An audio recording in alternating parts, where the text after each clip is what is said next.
안녕하세요. 정말 오랜만에 인사드리네요. 계속해서 희곡을 읽고 나누는 작업들을 오프라인에서는 계속 해왔는데, 온라인으로 정리해서 올리는 게 쉽지가 않더라고요. 근데 이제 다시 해야겠다, 이런 생각을 좀 하고 있는데요. 오늘은 햄릿 얘기를 다시 해보려고 합니다. 왜냐면 제가 지금 운영하는 희곡 모임이 두 가지 라인으로 하고 있거든요. 첫 번째는 이제 한국 현대 희곡이나 이렇게 희곡을 단행본으로 구할 수 있는 것들을 한 달에 한 번, 한 회차에 끝낼 수 있도록 노력하면서 읽는 모임이 하나 있는데요. 그 모임을 계속 하다 보니까 이론서를 읽고 싶은 마음이 좀 들더라고요. 그래서 시학을 읽는 모임을 만들었습니다. 근데 시학을 읽고 나니까 시학에서 말하는 그 그리스 비극이란 무엇인가를 너무 궁금해 하시는 거예요. 그래서 그리스 비극을 좀 읽었죠. 그렇게 읽고 나니까 '아 사조별로 읽는 것도 좋겠구나. 그래서 우리 고전 명작이라고 말할 수 있는 희곡들을 읽어 보자.' 그래서 이제 엘리자베스 조 시대에 있는 햄릿을 읽게 됐죠. 햄릿은 정리한 영상이 또 있어서 다시 말하기는 뭐 두 번 말하는 것이 되겠지만, 햄릿을 읽을수록 새로운 것들을 발견하게 되는 것 같아요. 요번에는 이제 혼자 읽지 않고 여럿이서 모여서 세 번에 걸쳐서 읽었는데, 이걸 읽다 보니까 그 연극 전공이 아니신 분들, 그러니까 희곡을 햄릿을 처음 읽은 분들의 감상이 너무 새롭고 재밌는 거예요. "아 나도 이제 햄릿을 읽는다." 이렇게 얘기해 주신 분도 계셨는데, "이게 왜 이렇게까지 유명한가요?" 라는 질문도 있었거든요. 그래서 오늘은 '왜 햄릿이 유명할까?' 이런 얘기를 좀 해 보는 것이 좋겠다 생각해 봤어요. 사실 전공자는 그런 고민을 하기가 좀 어려운 것 같아요.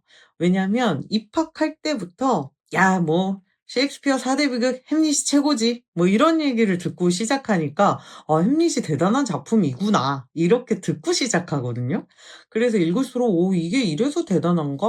이런 생각을 한다기보다는 '햄릿을 드디어 읽었구나.' 뭐 이러고 넘어가는 게 좀 주가 아니었나 이런 생각이 들었습니다. 그런데 햄릿을 또 이렇게 다시 한번 읽어 보니까 그런 것들을 발견할 수 있더라고요. 우리가 이제 비극에 대해서 말할 때 그리스 비극으로부터 시작하잖아요.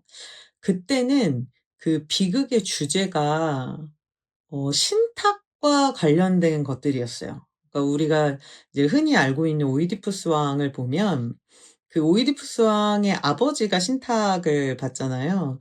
근데 이제 그것도 그 그리스 신화를 보면 그 전사들이 있긴 한데, 어쩌거나 오이디푸스 왕을 통해서 발견하는 것은 아버지가 신탁을 받았는데 아들의 손에 자기가 죽을 거라는 거였잖아요.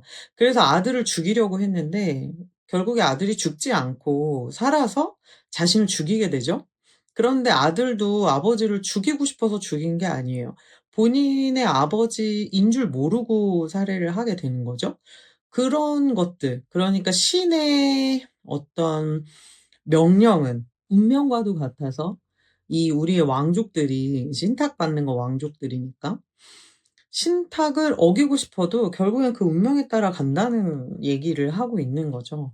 그래서 비극이라는 것은 인간의 운명과 그 신의 이야기들이 이렇게 덧붙여지면서 정말 그 운명과 싸우는 이야기라고 볼 수 있겠는데, 이제 엘리자베스조 시대에 오면 이제 르네상스 시대, 그래서 인문 이제 학들이 발달하는 시기잖아요. 그러니까 사람에 대해서 집중을 하면서 그 비극의 양상이 좀 달라집니다. 그러니까 왕족이긴 한데 신탁이 아니라 어떤 그 고인간들의 결함이 그 비극을 만들어내는 거죠. 그래서 햄릿을 보면, 햄릿 다 읽었다는 전제로, 스포가 아주 그냥 가득한데, 왕이 서거하고 나서 그 장례를 치르러 옵니다. 그런데 이미 왕이 정해져 있어요. 숙부죠. 어머니는 숙부랑 결혼을 해 버리고, 그리고 그 클로디어스가 말은 하는데, 그 백성들이 햄릿을 진짜 사랑해. 그렇게 인기가 많은 햄릿이 그 나라에 온 것이에요. 그럼 햄릿은 굉장히 신중할 수밖에 없습니다. 왜냐면 어 왕위를 차지한 숙부가 자기를 정적으로 여길 수 있기 때문에 그렇잖아요. 그러니까 본인도 알고 있단 말이죠. 근데 클로디우스도 마찬가지로 정적으로 여길 수밖에 없습니다. 자기가 왕위를 찬탈했든 아니 아니면 자연스러운 흐름이었다. 근데 자연스러운 흐름이었다면 사실 햄릿을 불러서 왕위를 줬을 수도 있어요. 근데 그게 아니었잖아요. 그렇기 때문에 햄릿은 굉장히 조심스러운 상황이었는데 그 햄릿이 그 왕권에 대한 얘기는 잘 안 해요. 어머니한테 "어떻게 아버지가 돌아가신 지 얼마 안 됐는데 숙부와 침대를 쓸 수 있느냐." 요 부분이 햄릿한테는 가장 큰 충격이었던 것 같고요. 그리고 사실 선왕의 유령이 나타나서 복수를 해 달라는 말을 하기 전까지만 해도 '왜 나한테 왕위가 안 왔지?' 이런 말을 하지는 않았거든요. 그런데 그 왕권이 찬탈됐다는 것을 자기가 들었잖아요, 유령한테. 근데 이것을 바로 믿고 실행에 옮긴 것이 아니라 그 유령이 말한 것의 진위 여부를 따지기 위한 작업을 들어갑니다. 굉장히 신중한 성격인 거죠. 그리고 '아 이거 정말이구나. 유령의 말이 참이다.' 이걸 확인한 순간 이제 복수를 다짐하게 되죠. 그 복수의 양상이 어떻게 펼쳐지느냐를 보면 '그 부분들의 전개가 굉장히 매력 있다.' 이렇게 생각이 듭니다.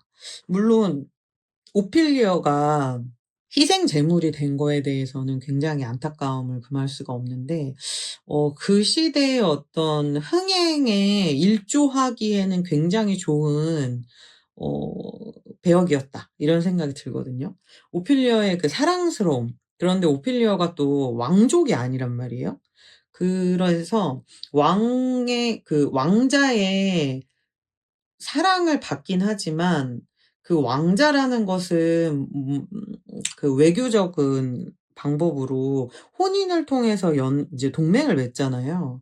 그런데 큰 도움이 되지 않는단 말이죠. 그러니까 아버지인 폴로니어스 제상이죠. 그 사람도 "왕자가 너한테 호의를 베푼다고 해서 거기 넘어가면 안 된다." 뭐 그런 얘기를 한단 말이에요. 근데 오피리어는 햄릿의 그 고백들, 사랑 고백들을 진심으로 믿었기 때문에 햄릿이 돌변했을 때 거기에 대한 큰 충격을 받은 것이 아닌가 생각이 됩니다. 지금이야 우리가 햄릿을 아니까 햄릿이 갑자기 저렇게 하니까 좀 생각해 볼 만하지 않나? '왜 나를 사랑하는 남자가 저렇게 태도를 바꿨지? 아버지가 돌아가시고 나서부터 태도를 바꾼 걸로 보아하니 이것은 분명히 무엇이 있을 것이야.' 뭐 이렇게 생각할 수 있지만 사실은 이상하잖아요. 유학을 떠났던 햄릿이 갑자기 돌아와서는 계속 이상한 얘기만 하고 자기한테 계속 자기를 민망하게 만들고 이상한 소리를 하고 꺼지라고 하고 뭐 이런 얘기를 들으면 정말 배신감을 느낄 수밖에 없을 것 같습니다. 그래서 이제 오피리어가 마지막에 그런 이제 실성을 하고 결국에는 그 사망하게 되는 과정들이 그 배역에게 이제 그 서사를 만들어가는 데 있어서 굉장히 큰 줄기가 되지 않았나 이런 생각이 듭니다. 그래서 뭔가 빠져나왔는데 햄릿의 위대함을 생각하자면 복수극으로서의 굉장히 장대한 이야기를 가지고 있다. 그러니까 그 복수라는 것에 대해서 결심하게 되는 계기와 그리고 복수의 그런 전말을 알아가는 치밀하다고 말하기는 좀 그렇죠. 왜냐면 그 유랑극단을 햄릿이 부른 건 아니니까.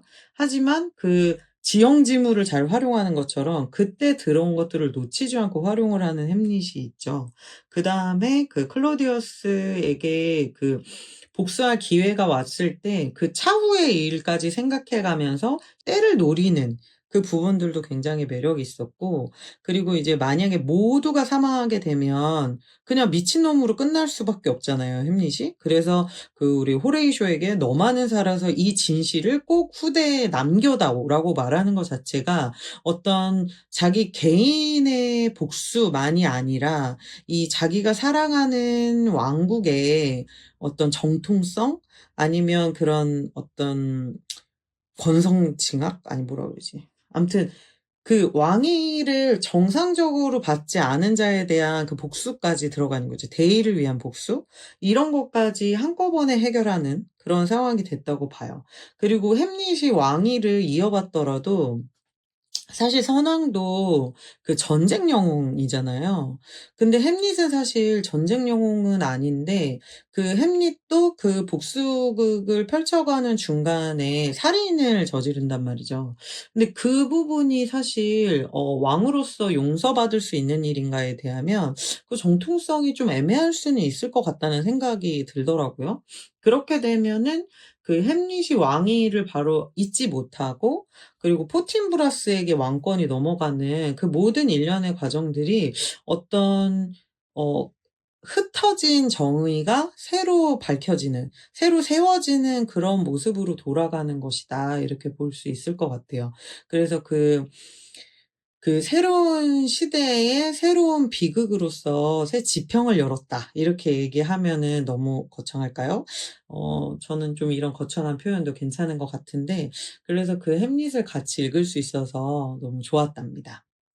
네. 그리고 그 좋은 작품일수록 연출가나 작가들이 인제 자기 이야기를 덧붙이고 싶어 하잖아요. 그래서 이제 뭐 스핀오프도 굉장히 많이 나와 있죠. 그래서 뭐 마로이치의 햄릿, 뭐 로젠크라츠와 길든스턴은 그 제목이 생각이 안 나요. 어떻게 되었나? 뭐 이거였는데.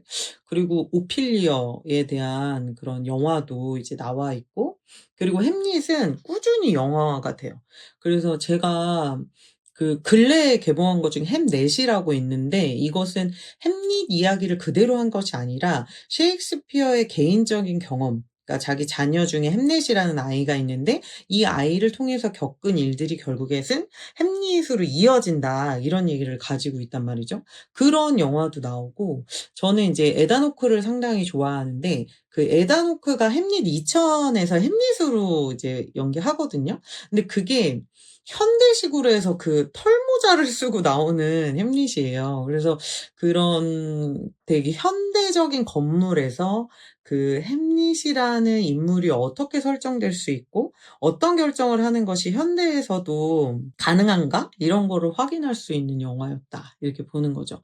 그리고 더 이제 뒤로 가면은 그 햄릿이란 이야기를 영상화하기 위해서 어떤 장면을 쓰느냐, 이런 것도 굉장히 매력 있는 작품들을 볼 수 있는 기회가 된다고 봅니다.